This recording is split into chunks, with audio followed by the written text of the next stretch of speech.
Hello, I hope you can see me.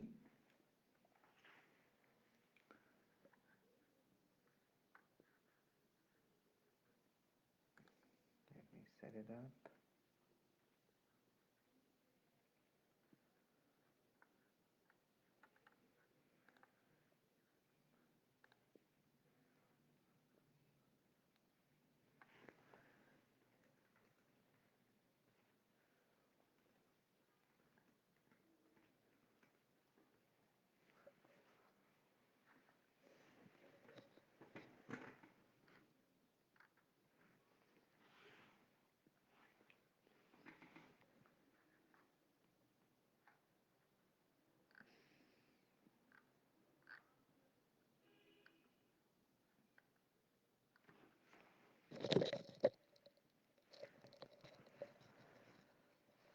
Hello.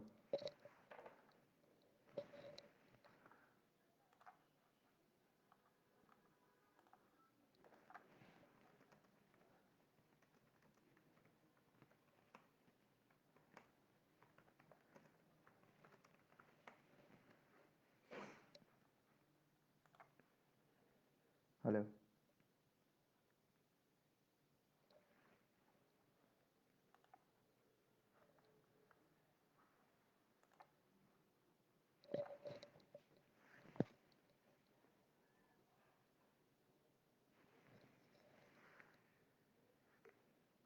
Am I visible and audible?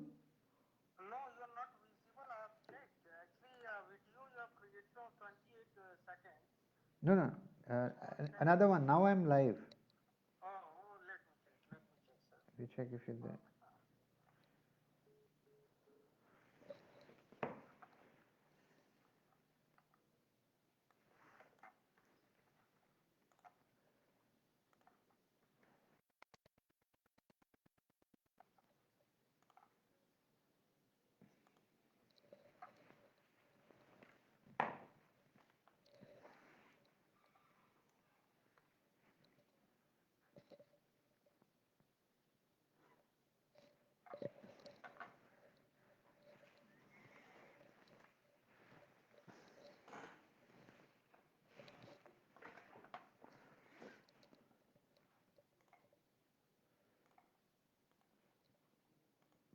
Anyone there?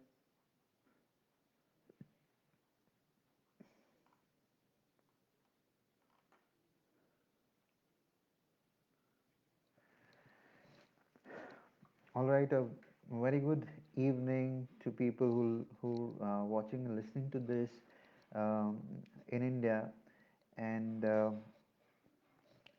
thank you CWSIR for having me here and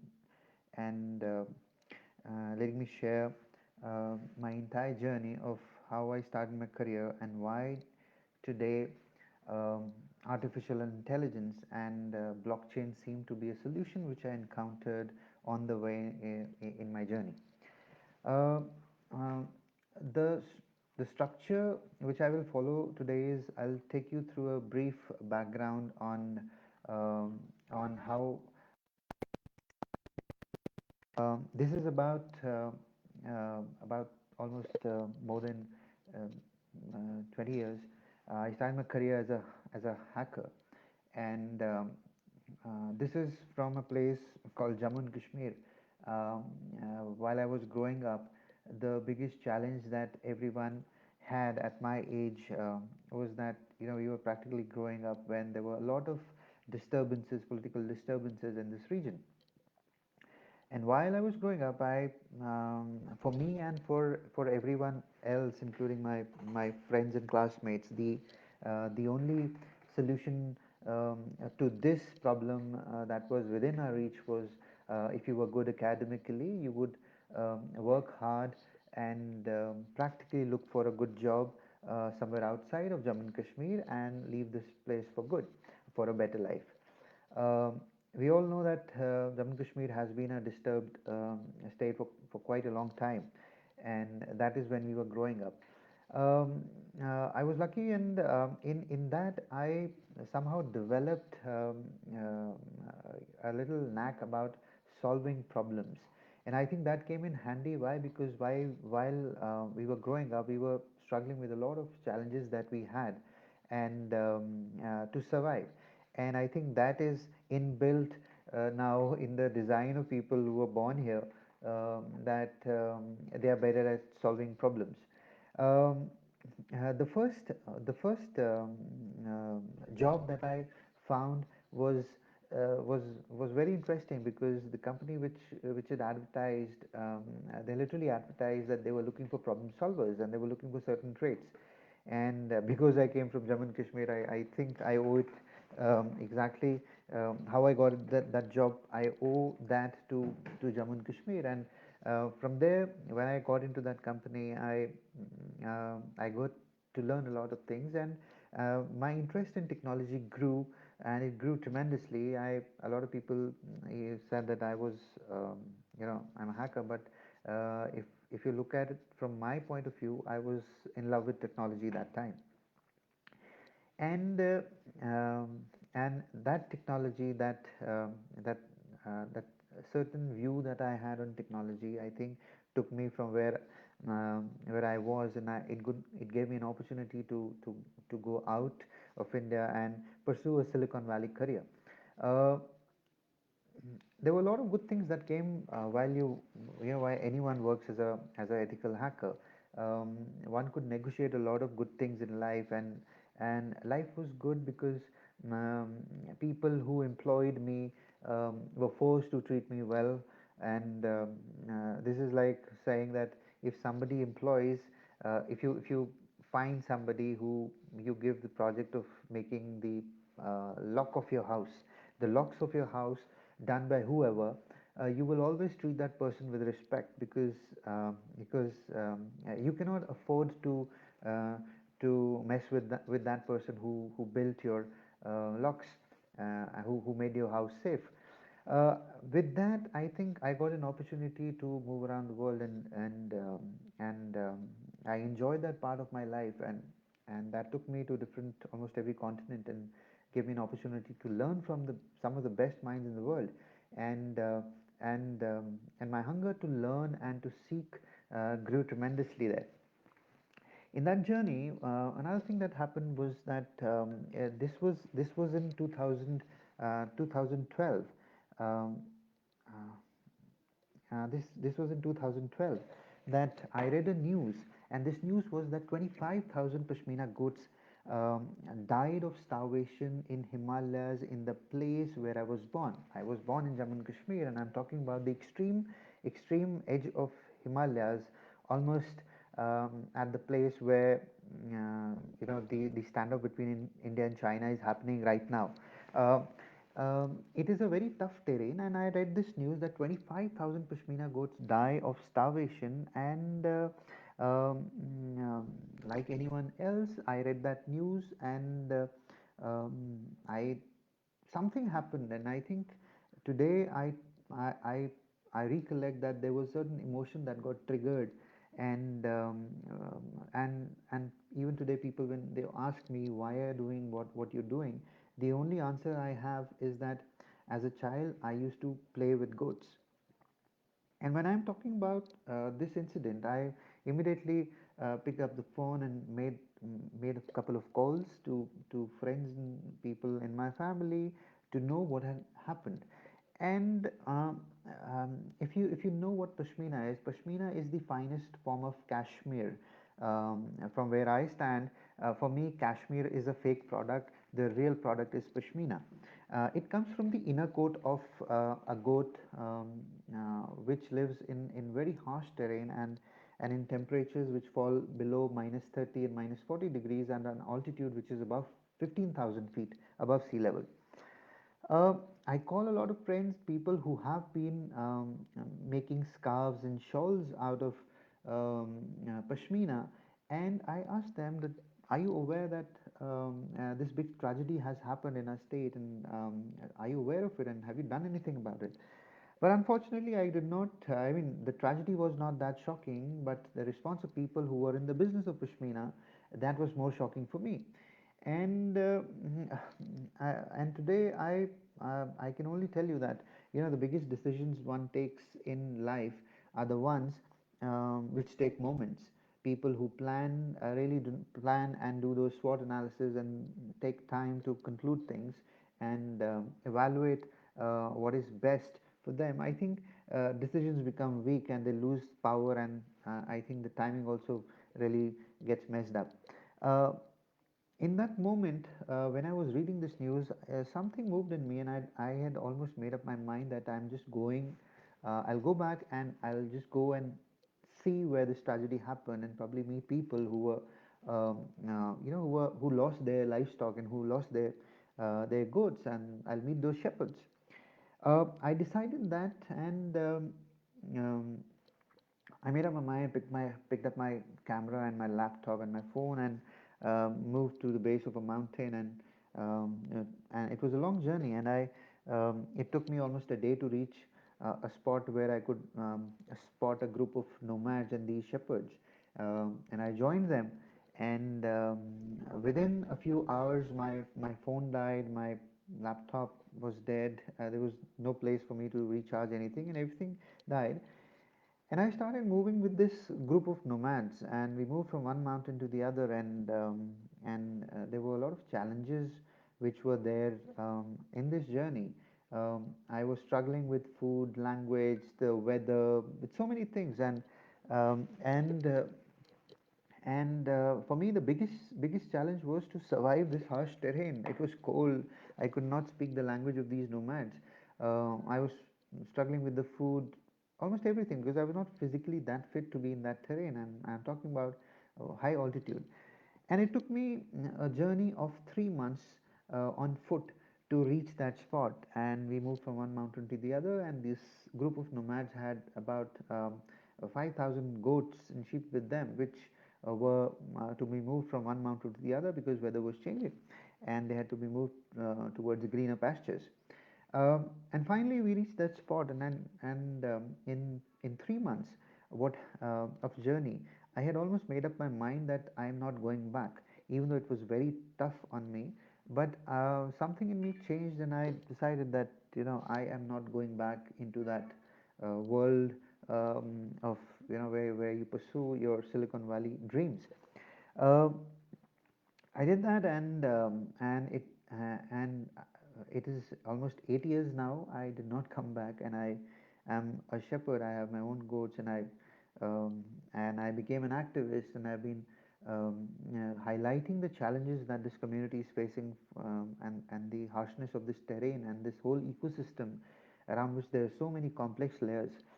Um, Now, in this journey, I, I got to experience a lot of things, and initially I had gone with the intention that I will go and teach these nomads something, and because they're not educated and they do not know a lot of things, and I'm in a strong position to help them.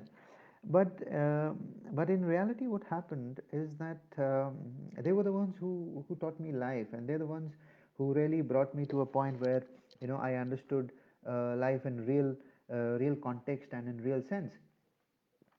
Now, as I embark on this journey of whatever I'm doing today, there were some very interesting lessons which I've also mentioned in my book called Six Times Thinner: The Call of Pashmina, and these lessons have become very relevant for people, for students, for startup executives, for politicians, for leaders, for homemakers, and these are the lessons which I call as wisdom of shepherds, and uh, and these are like close encounters which taught me these lessons, and the lessons which I receive from these shepherds, which are so relevant to solve problems of 21st century. In my book, I quote, and there's a story around this, how I arrive at the first lesson that I get from these shepherds is shed excess baggage. The first lesson today, and you can while I talk about this, um, uh, try to understand this from an organizational perspective. Try to understand this from a startup, as a founder of a startup, um, um, uh, uh, anywhere in the world. think of this lesson and its applicability on any leadership position. Think of it from a position of a homemaker. Think of it from a position of a woman, and you will see that there's so much of relation that these lessons have, and so much of application that these lessons of wisdom have in a daily life. And if only we follow these in the right spirit, we will be able to sail through this life and this journey. And this comes to me from these shepherds who practically were not even educated, and they're not. I mean, they are wise, but if you look at the wisdom that they have, you will be really amazed. First lesson: shed excess baggage. And I talk this purely from a perspective of somebody who has so much of excess baggage in the mind. And in this, if you only imagine, there is a shepherd, and this shepherd has, let's say, about 1,500 goats. Now, the role of a shepherd is to take care of these goats, to take them on a mountain and get them back safe and sound. Um Now, imagine if that shepherd himself is loaded with a lot of luggage. Will the shepherd be able to handle such a big group of this herd of goats? No. If you if you if you look at how what a shepherd has a blanket and a staff, and that is what a shepherd has, and probably a dog, which helps the shepherd tame these goats and sheep. Now, only if we are light ourselves will we be in a position to help anyone else. So take it from the context that only if we are light ourselves, internally and externally, will we be in a position to understand problems that are happening around us. And only if we have a lot of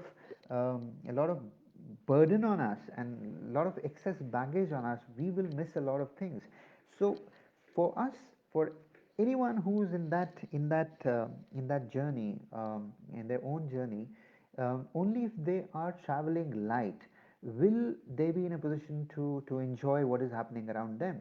And they will relate, and they will not become ostriches. They will see things in the right perspective, and probably they might end up solving those problems and issues that happen around them. So lesson one: shed excess baggage. Only if you're light yourself will you be able to understand and appreciate what is happening around you, and participate and solve problems. And if there are any, you will help people around you. um, this takes me to the second lesson, uh, uh, which I have a chapter in my book, which is called "Count Your Sheep." Now, every shepherd, from in the morning and in the night, counts his or her sheep. Now, we know that there's a large group, there's a large flock of these goats, which a shepherd takes from one mountain to the other. And in the morning, the shepherd counts the number of sheep and goat he has, and in the night, when the shepherd brings them back, counts them again. I think this is very important for all of us to understand our own individual strengths and weaknesses. And only if we count, and if we know exactly who we are and what our capabilities are, we will be in a better position to take those shots in our life. um, so Albert Einstein, who was genius of the last century, he said it is not about God, it is about godliness, and that comes from understanding who we really are. And today we do those SWOT analysis. I think that is a pure reflection of what a shepherd does. Count your sheep, and count your sheep in the morning, count your sheep in the night, and you will always be in a better position to handle the next day. Uh, this takes me to the third lesson of my book, which is seek greener pastures. Uh, Seeking greener pasture practically means that we are all capable, we have knowledge, we have the resources, and in today's world, we have the freedom to pursue whatever we want to pursue. Uh, Now, seeking greener pasture means that it takes you from one mountain to the other, and in that journey, if you're moving, if you're constantly moving, what will eventually happen is that in this life, there are a lot of journeys which are external, and there are a lot of journeys which are internal also. So when you seek, you set yourself on a journey which is external or which can be internal also. And I think when you start seeking, you you reach a point where you find your own self. And again, I think in this journey of life, if you arrive at what you really, who you really are, and what you really should be doing, I think that's the perfect thing that happens in anyone's life, where you find that you were made for this and you did this. Why? Because there was your own internal calling. And these are the things that happen when you set yourself on any journey. And when you seek greener pasture, in that in that mode, you will end up discovering your own self, your own spirit, and you will set yourself, and probably you will find your true calling in life. uh, and when you seek, another very interesting thing which I as a shepherd experienced was that and which is chapter number 4 and the lesson number 4 from my book, Six Times Thinner. And it is face the wolves. Face the wolves. And you will see that when you grow in your life, what happens is that when you're growing in your life, and when you are at the lower end of the base of the mountain, nothing happens. You're very safe. The moment you start climbing up the mountain with your sheep and goats, that is where the danger of wolves attacking increases. And when you're about to reach the top, uh, you definitely are there to you definitely are there to be attacked by wolves. So when you grow up in life, when you grow up in life, you have to develop this mindset that you have to face your fears. You have to hit them head on. Those are the internal demons that we always have to fight, and we do that. Now, um, this is where um, there's something called um, uh, new age quantum findings are pointing to a very interesting discovery that says that output of an experiment is directly dependent on the state of mind of the experimenter. I mean, this means that it is not the experiment; it is your state of mind that gives you the results. And this you will see that when you face your wolves, your own internal demons. I think that is where you really set yourself free on the path of success and towards bigger goals. Uh, and when you do that, now a very interesting lesson, a very relevant lesson, one of my biggest learning is chapter number 5 of my book, and lesson number 5, which says leave the pasture. Now, leave the pasture is more important than seeking the pasture. Seek greener pastures. Why? Because what happens is when you grow up in life, and let's say if in a group of friends or colleagues, or in any setting like that, you're the one who's doing best, and you're the one who's thriving, you're the one who's at the top of the group. um, what happens is that you develop a mindset that probably what you are doing is the best way, and you're invincible, and you're at the top. And with that, your decision making gets hampered because you have developed that bias, and with that bias, you will start taking risks, higher risk. And what will eventually happen is that you expose yourself to bigger risks which you practically cannot handle. And with that, your downfall begins. So we know that a party cannot go on forever. I think the best people in the world, even now, when you talk about venture capitalists and people who are in the startup ecosystem, they will understand that exiting is something that I mean that is a very big skill, and that requires a different mindset, and the timing of all of that is something that makes you become a unicorn, I would say. So when you are doing well in life, I think you should know when to exit the party. The party cannot go on forever, and it is with that you will understand that a lot of people in the sporting world who have exited, who have left, and who have retired at the peak of their career. And the reason they've done it, it is not about leaving, it is about jumping into a new realm of reality. I mean, jumping into something which is even far bigger. It is not about going up and down, it is about moving from one stage to the other. And the last and the final final lesson is in my book, which comes from these shepherds, is no mountain too high. uh, we all in our life are growing from, and we're climbing our own mountains. I mean that they're challenges, and everyone has a different size, and the altitude of each mountain is different for different people. But as we go up and as we climb mountains, we are going from one stage of life to the other. And I think it is about understanding. It is about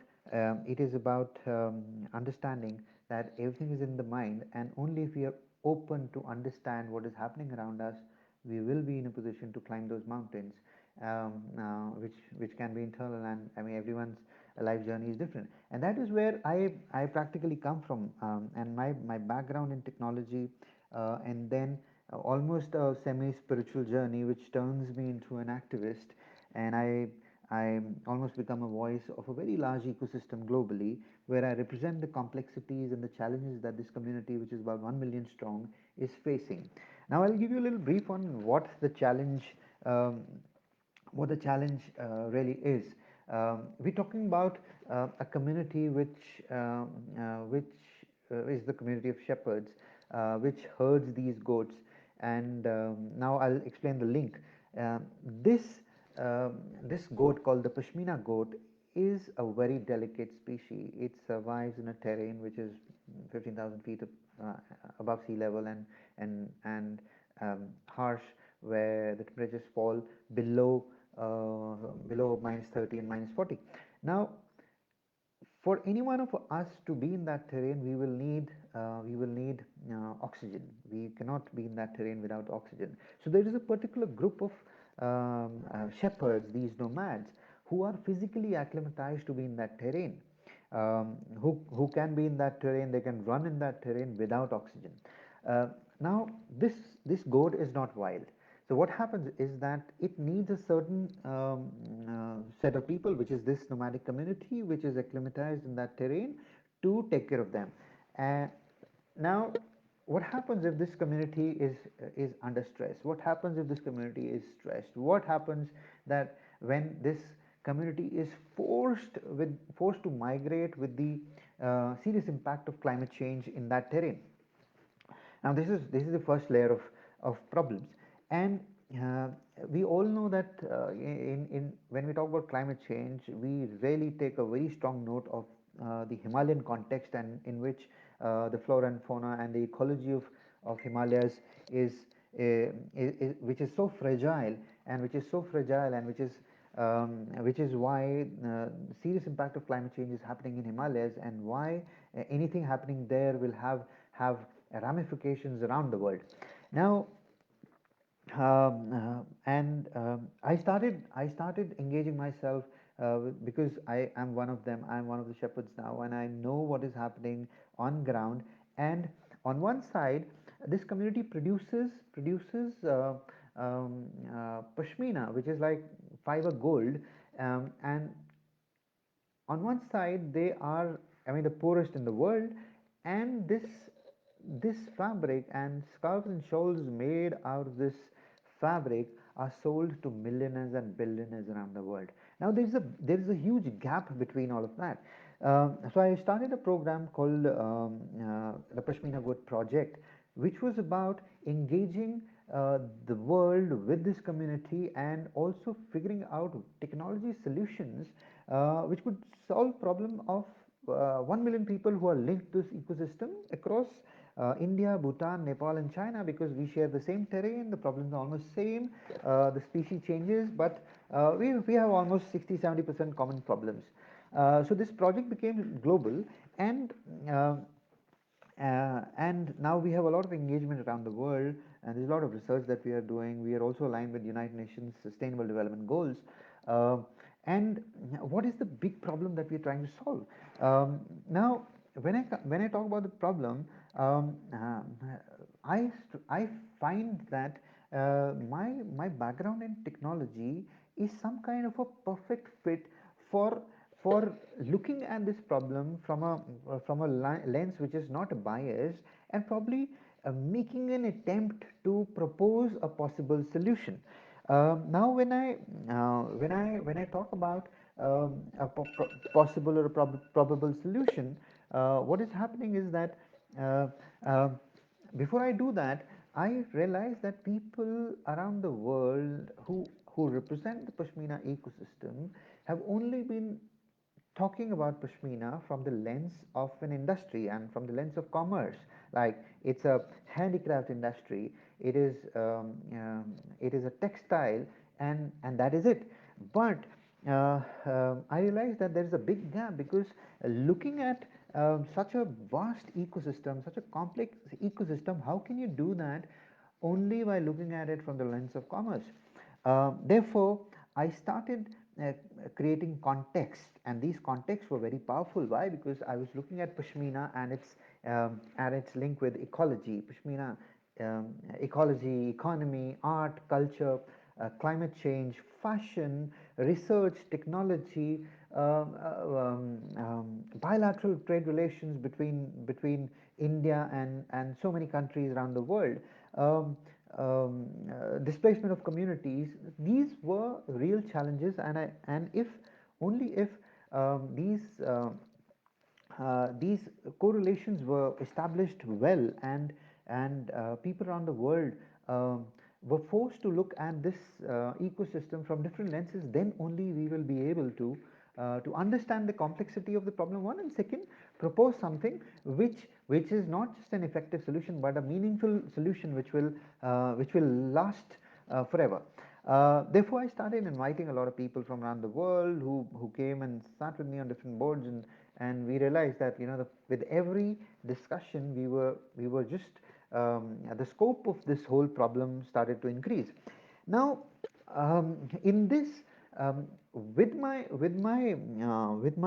mission to solve and address a fairly large complex problem, I realized that artificial intelligence and blockchain. I mean, these are two solutions, two technologies which can really play a fantastic role when and whichever way a solution is proposed, that can solve the problem of 1 million people, and where a species is involved at the center of this ecosystem, and on the other side there are consumers around the world. How do you engage? How do you make this whole ecosystem transparent? How do you ensure that there is trust that is built between stakeholders of this ecosystem, not only in India, globally, 100 plus countries. Uh, Now, this brings me to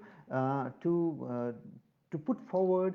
I'll just take a broad stroke on artificial intelligence.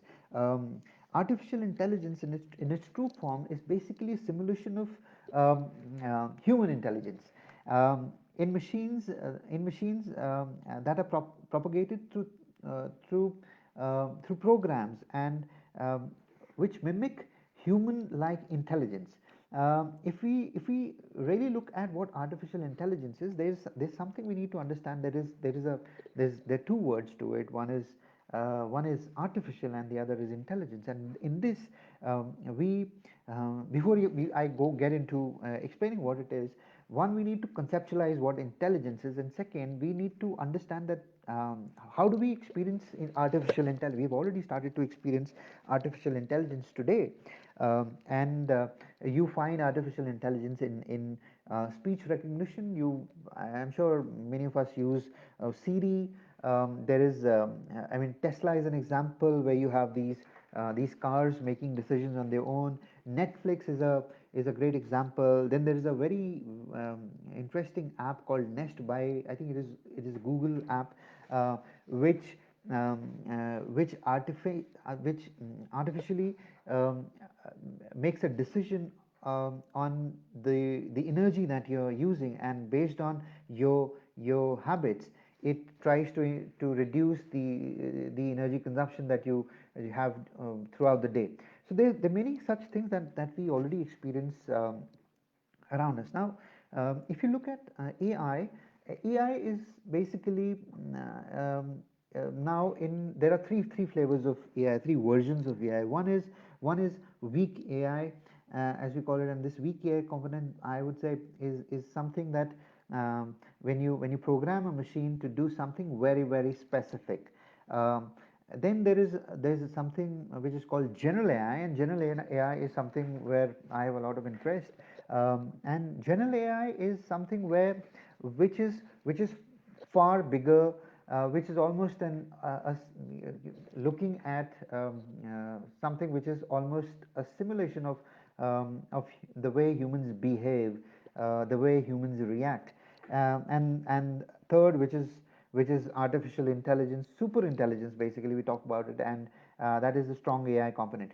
But and in all the three, we are at the moment, we are almost working on weak AI. Rest are talks of future, projects of the future, and that is where it will lead.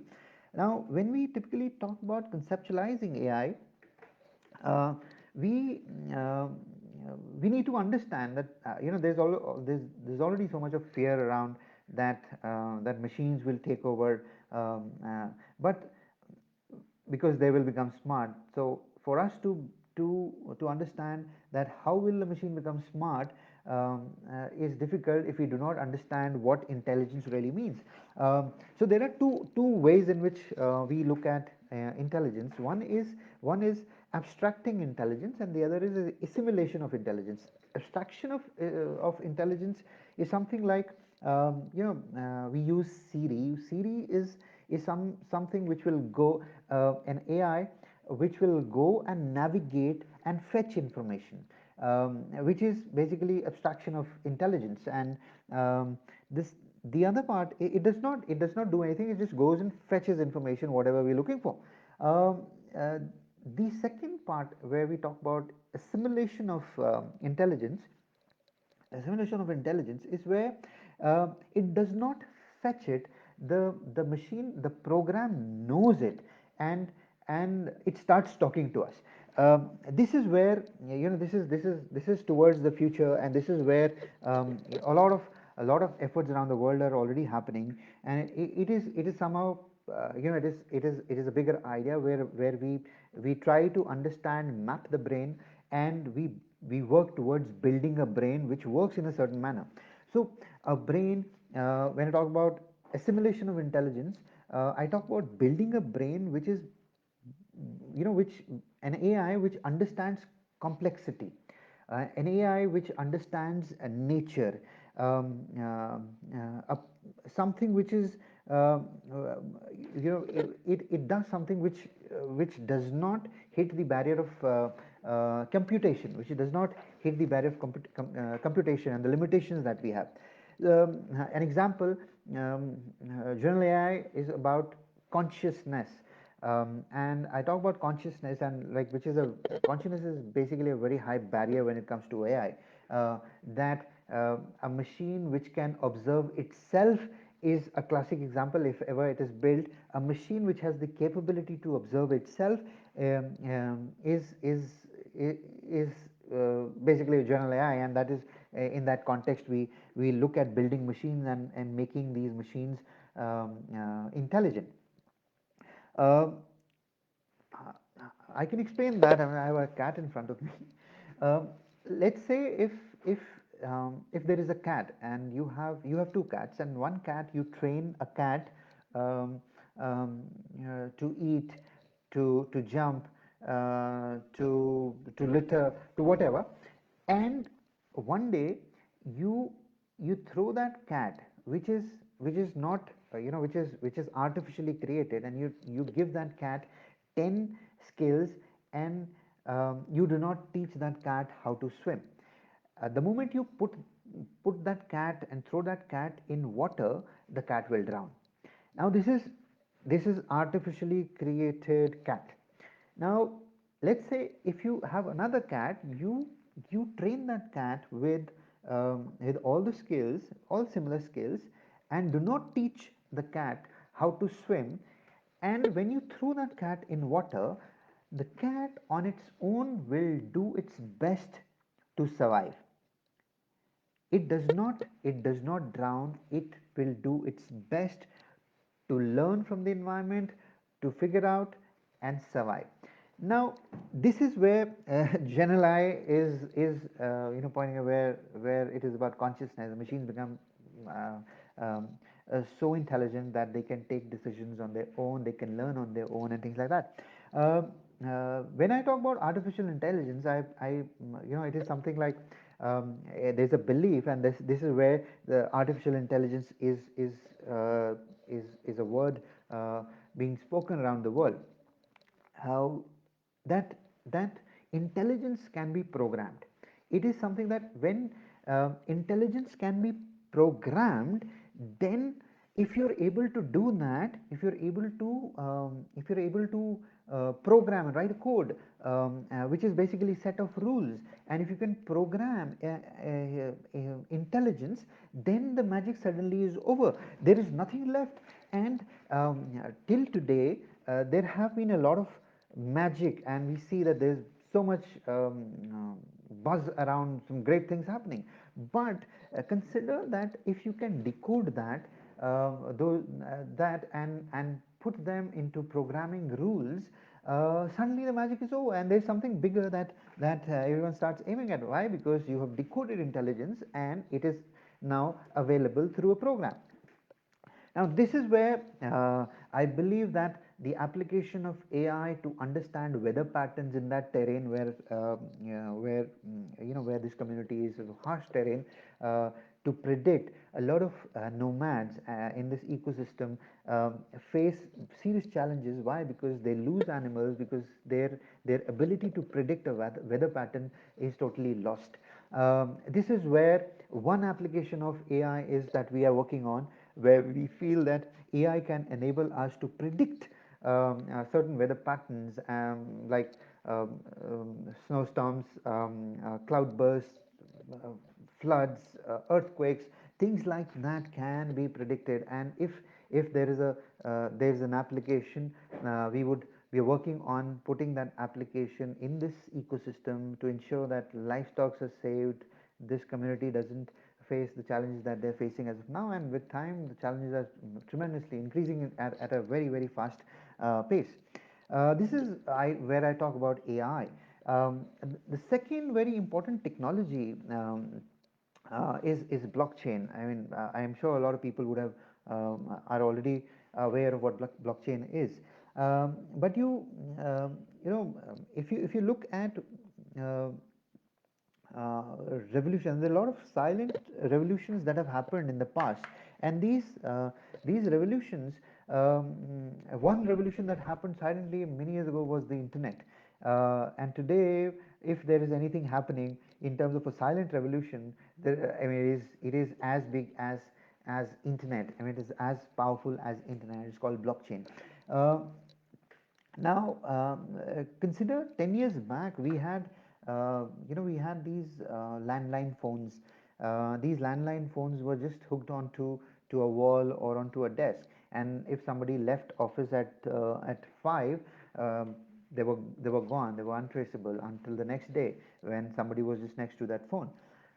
When smartphones came, when these phones came, mobile phones came, um, uh, we started to see such a big revolution, because now there was I mean the phone was not tied to a desk, it was tied to a human.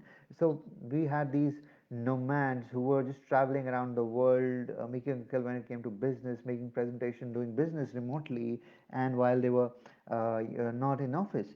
So in the past 10 years, we've seen such a big revolution, and this revolution was a silent revolution some time back, and we now see that there's so much that is happening around the world. Now, there are a couple of things that have happened in the blockchain. I know a lot of people know that the first major blockchain that people can recall and know is is the Bitcoin, the currency. I mean, that's the first biggest innovation that happened. People got to know that there's something called cryptocurrency, and people realize that it is smart money. It moves from one part of the world to the other without any intermediary. And there was a guy who wrote this paper, Satoshi Nakamoto, in a few years back, almost 2008, and he spoke about cryptocurrency and how digital money will is the future. And suddenly we see that, I mean, the market capitalization of this cryptocurrency is in billions today. The second innovation that happened in this space is blockchain, which is basically a technology which is the foundation of a cryptocurrency. The Bitcoin is one application of blockchain. So the second innovation was blockchain, where people realize that if there is a technology which has given us one application, which is Bitcoin. I mean, the same application can be used for so many other things, and they were right when they thought about that. The underlying technology of Bitcoin is blockchain. And the third innovation in this space is smart contracts, which is basically when the two parties they can communicate. And smart contracts are contracts which get executed on their own without anyone's. If certain conditions are met, people could pay money when certain conditions are met. People could pay rent when certain conditions are met. People could buy property when certain conditions are met. And they're programs. These are smart contracts which do not need anyone. They get automatically executed. There are loans. So many applications of this, that when you do not need anyone for execution of a certain contract. So they're smart. They do contracts are executed on their own when certain conditions are met. The fourth very important innovation in this space was called proof of stake, where whoever had a bigger power in a group could dictate certain rules. And which was proof of work. Another application of blockchain. So when we talk about when we talk about blockchain, um, and the revolution and the power that it has now, um, let's try to understand that. Did anyone see when social media was coming?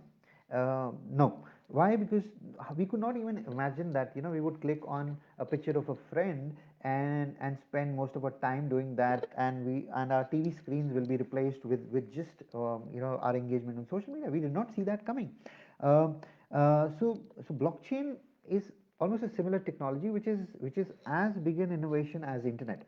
Uh, which will streamline a lot of industries around the world, and these industries are bound to change because of the way blockchain, this technology is. So when I talk about blockchain, it is, there are two words, block and chain. When I talk about blockchain, it is understand, visualize it as um, as a as a time stamped record, a record which cannot be replaced, immutable record which is time stamped.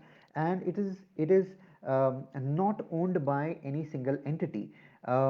This is what basically a basic understanding of blockchain is. So blockchain, if I take an example of a book, if I say a book is a blockchain, in that book there is a page, and that page has a serial number, and that page is like a block. um, and if there are entries in that on that page, those entries are called blockchain transactions. So understand blockchain from a very simple perspective. Take it as a book which has this book is called blockchain, and in that book there are pages, and these pages are called blocks, and these pages have numbers. There's a predecessor to that page. There's a page after it, and every entry that is there in that page, on that page, is called the blockchain transaction. So, and if I tear a page, everyone will know that the one page is missing. and this whole book becomes irrelevant, so it is scrapped. um, Again, pointing to a very interesting reason why blockchain is chosen is because it gives high security. It is immutable, it is safe, it improves traceability, it has greater transparency, it is faster, it is not owned by anyone. So there's so many people who come on board. There's something called a peer to, I will not make it very technical here, but there are many serious applications of blockchain today, where and the reason why we have why what makes blockchain different and why people are choosing blockchain over any other technology is because it is decentralized. It is not owned by anyone. No one owns it. Everyone comes on board to validate a certain transaction and say that this is right, this is right, this is right. The moment any tampering is done in any way, uh, immediately the whole network knows that a block is has been tampered with, and a different route is taken. So it is robust. It is uh, there is no central body. It is decentralized. There's confidentiality in this technology. There is integrity in this technology. So there are a lot of applications today when we talk about blockchain, primarily coming from my background, where we are looking at um, uh, uh, showing to the final consumer that these are the stages, and these are the stages of the value chain, how a scarf is produced. And in that, there are different stages which are marked through a blockchain mechanism, where uh, where nothing can be altered. So the buyer or the consumer knows where the thing was, where the fiber was originated, where it was, where and when it traveled from one point A to point B, where a particular validation was done, on what date. And finally they also know that if it is pure or if it is a fake. There are so many applications like this today in information security, in supply chain management, in hospital records, in so many things. There's so many applications of blockchain today that you feel that there is a solution that can be proposed in the ecosystem where I am. And this is where I am looking at bringing solutions to an ecosystem which is so unorganized, which needs organizing, but at the same time it has to be dealt with in a certain manner, so that it does not, if one component or one portion of the value chain, if it is tampered with, it can create stress in some other part of the ecosystem. Therefore, there's a need to approach um, any industry ecosystem in a way that there's a complete understanding, and when a solution is proposed, it is a win-win for everyone who's a stakeholder in that ecosystem. Um, I think I spoke a lot, and I hope I um, uh, and the future challenges. And one very important thing, which is also a part of this thing, is the paradox of education, which I've mentioned here. That interestingly, the paradox of education is that when you study, when you grow up, you go to school, and you get that education, and with that education itself, you you question the education itself. And I think this is the paradox in which we are living today, that we will find the very education system that made us capable, and the very education system that gave us a particular mindset. Now we we challenge that. And I think this is where we are today. And with COVID-19, what has happened today, everyone is now at a point where they're questioning so many things. And I would like to end with a book called "This Idea Must Die," and where the author typically talks about that new ideas came only when the old ideas were killed. Old ideas never opened up doors for new ideas. Only when old ideas are killed, and there's a big set of ideas which were killed with time and with research and with inputs from different luminaries from around the world, which opened doors for new ideas. So I think it is, when we talk about startup ecosystems around the world, and so many bright people who have created unicorns around the world, they have done something similar, that they have challenged the existing status quo, and they're the ones who actually brought ideas to the point of their death, so that new ideas could come in, and this is science. And I think, in our discoveries through science, we only understand that a scientific mindset will keep rejecting old ideas, which become norms for quite a long period of time, and only when they're challenged, and they're killed, or they die their own death, new ideas come in.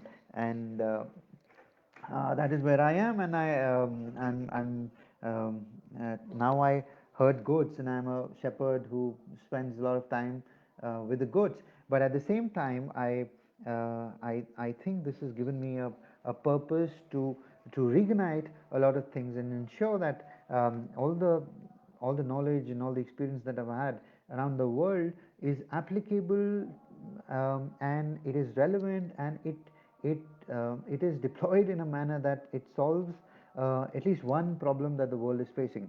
Um, um, I run an organization called the Pashmina Good Project, and we're based in India, UK, and Europe. Anyone who's interested to engage with us, we're producing some of the finest pashmina in the world, which is this fabric for, and women like it.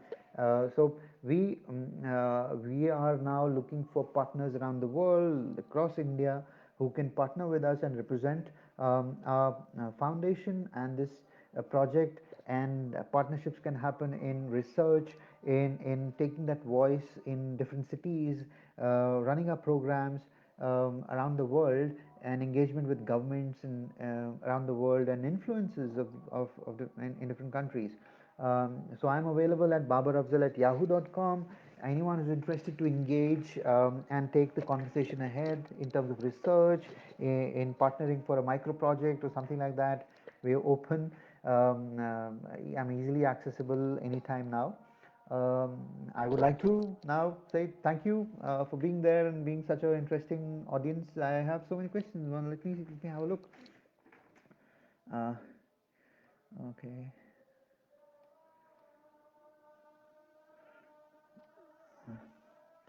Uh, uh, oh, very interesting. I really. Uh,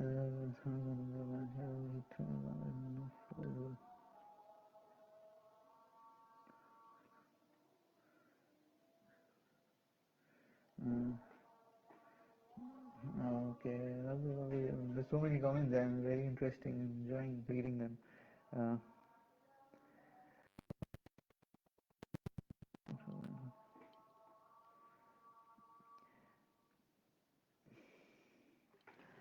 So thank you so much. Thank you for being such a lovely and engaging audience. It was nice interacting with everyone. I did not make this session too technical on AI and blockchain, but I think that that it was relevant. I set the pace with a lot of things in mind, that people who are part of this group can understand and see where they can apply knowledge of technology, AI and blockchain, in their own perspective, in their own fields, and see where it goes from there. So thank you so much. Thank you, everyone. I'm just about ending this live now. Bye bye.